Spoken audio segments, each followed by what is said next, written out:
ሰላም ጤና ይስጥልኝ ውድ የዩቲዩብ ቻናል ተከታታዮች እንደምን አላችሁ? ዛሬ የመሪነት ለውጥ በሚል ርዕስ ላይ ትምህርት ይዤላችሁ ቀርቤያለሁ። እንግዲህ መሪነት ትናንት፣ ዛሬና ነገ ምን እንደሚመስል አጭር ትምህርት ለመማማር ነው። እንግዲህ እንደተለመደው የዩቲዩብ ቻናሉን ሰብስክራይብ በማድረግ እንድትጀምሩ ቪዲዮውን እስከ መጨረሻ ድረስ እንድትከታተሉ በትህትና ጠይቃችኋለሁኝ።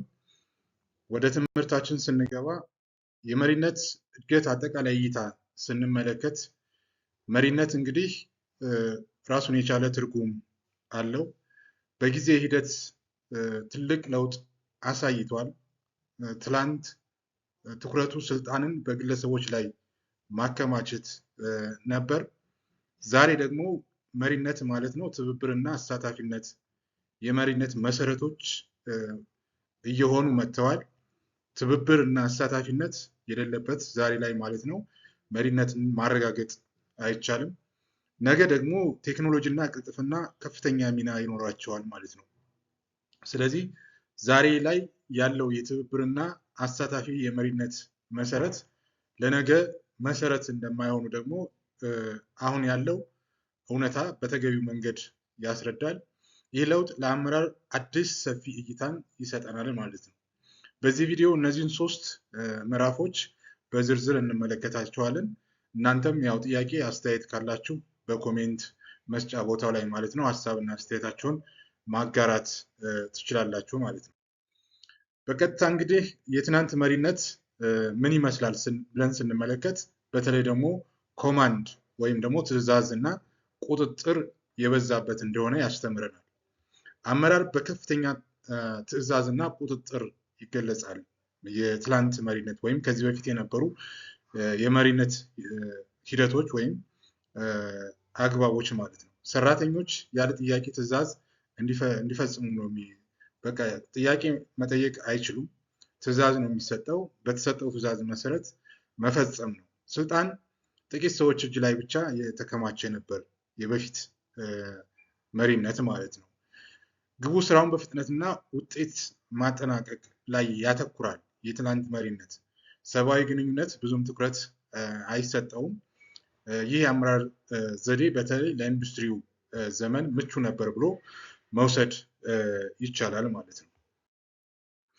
የትናንት መሪዎች ባህሪያትን ባጭሩ ስንመለከት በሶስት ከፍለን መመልከት እንችላለን። እዚህ ጋር ማየት እንደምንችለው ማለት ነው አንደኛው ተዋረድ ነው፣ ሁለተኛው ሚስጥራዊነት እና ሶስተኛው ስልጣንን ማየት እንችላለን።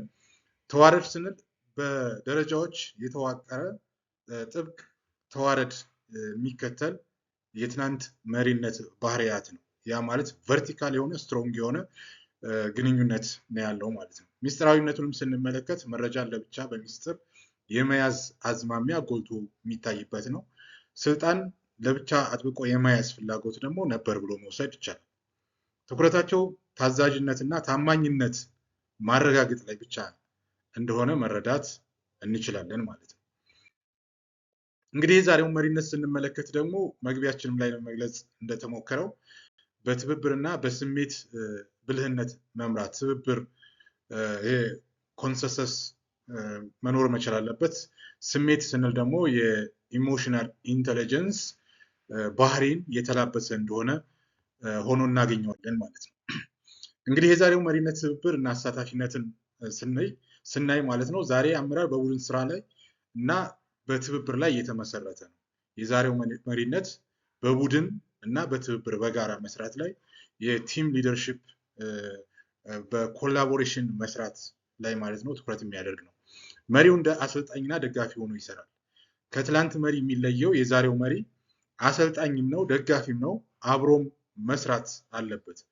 ትዕዛዝ ከመስጠት ባለፈ አብሮ የሚሰራ መሆን መቻል አለበት ማለት ነው። ትኩረቱ በተለይ ደግሞ የተለያዩ እይታዎችና ልዩነቶችን ማክበር መሰረት ያደርጋል። ዲፈረንስ፣ የጾታ ዲፈረንስ፣ የእድሜ ዲፈረንስ፣ የትምህርት ደረጃ ዲፈረንስ ሊኖር ይችላል። እነዚያን እይታዎችን የማክበር መኖር መቻል አለበት ማለት ነው። ስሜታዊ ብልህነት በተለይ ኢሞሽናል ኩዌሽንት የምንለው ዋነኛ መመዘኛ መስፈርት እንደሆነ በግልጽ እንረዳለን። ግልጽነትና እምነት የመሪው መታወቂያ ናቸው።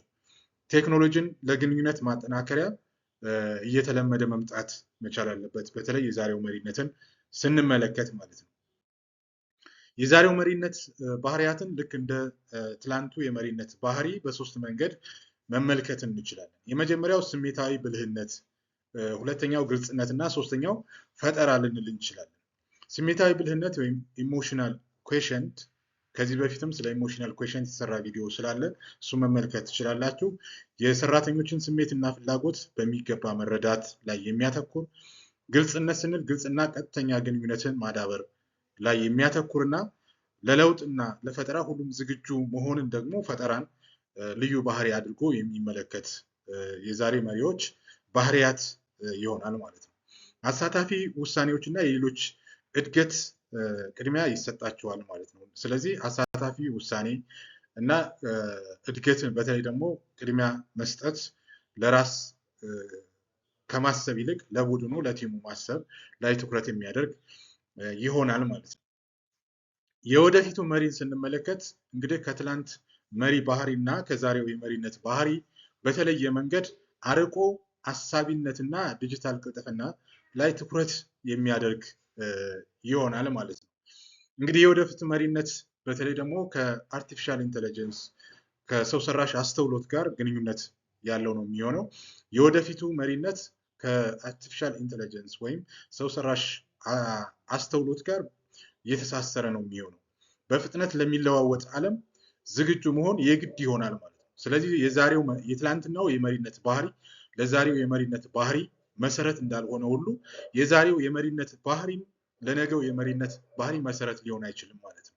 ስለዚህ ርቀትና ድንበር ሳይገድበው መምራት ይቻላል። ዛሬ በተለይ በቴክኖሎጂ በኤአይ ዘመን ማለት ነው በየትኛውም ቦታ በየትኛውም ጊዜ ቦታ ሳይወስን ማለት ነው መምራት እንደሚቻል ቴክኖሎጂው እያሳየን እያለማመደን ነው ማለት ነው። የማሽን እና የሰውን አቅም አቀናጅቶ የመጠቀም ማሽን የተማረ ማሽን ወይም ኤአይ ማሽን ለርኒንግ ማለት ነው ተምሮ ልክ እንደ ሰው የመፈጸም ብቃት እያደገ እየተሻሻለን የመጣው ቀጣይነት ያለው ትምህርት ባህል ማድረግ የኮንቲኒየስ ለርኒንግ የእድሜ ልክ ትምህርት የሚቆም አይደለም። እያንዳንዱ መማር ማወቅ አለበት። ለዓለም አቀፍ ተግዳሮቶች መፍትሄ መፈለግ ደግሞ የወደፊቱ የመሪነት ወይም በሰው ሰራሽ አስተውሎት ዘመን የሚጠበቅ ይሆናል ማለት ነው።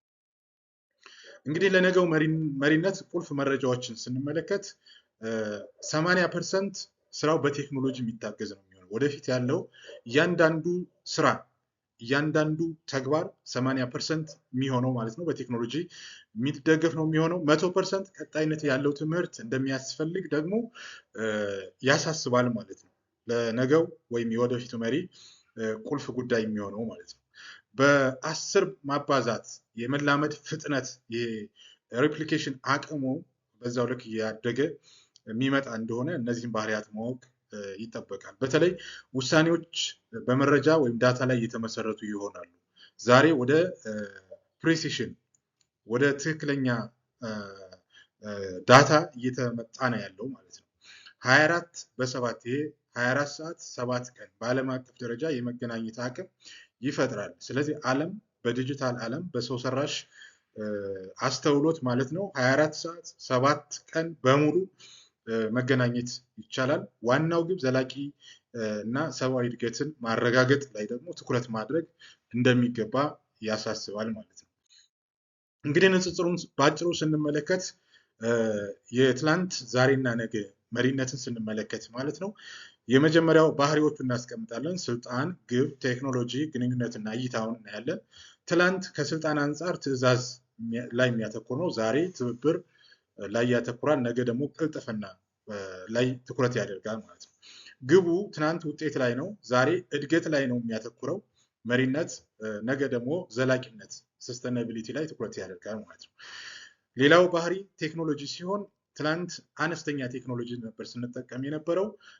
ዛሬ ላይ በቴክኖሎጂ እየታገዘ የሰው ልጅ የመምራት ሂደቱን እያቀላጠፈ ይገኛል። ነገ ቴክኖሎጂ በራሱ መሪ ይሆናል ማለት ነው።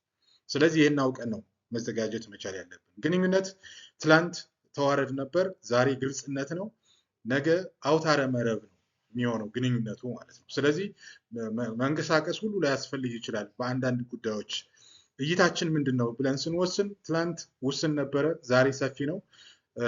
እይታችን ከስኮፑ እየሰፋ እያደገ መጥቷል። ነገ ደግሞ ዓለም አቀፍ የሚሆን ነው። ስለዚህ ግሎባል የሆነ እይታ ይኖራል ማለት ነው። እንግዲህ ውድ የዩቲዩብ ቻናል ተከታታዮች በመሪነት ትላንት፣ ዛሬና ነገ ባህሪያት ላይ ያተኮረ ትምህርት ለመማማር ጥረት አድርገናል። ስለ መሪነት ለውጥ ማንኛውም አይነት ጥያቄ ካላችሁ ወይም ቪዲዮ እንዲሰራላችሁ የምትፈልጉት ነገር ካለ ለመስራት ዝግጁ ነን። አስተያየት ከታች ባለው ኮሜንት ያጋሩ። ለተጨማሪ ትምህርት ቻናላችንን ሰብስክራይብ ያድርጉ። ስለተከታተሉን ከልብ እናመሰግናለን። አብረን እንማር፣ አብረን እንደግ። በቀጣይ ቪዲዮ እስክንገናኝ ደህና ይሁኑ።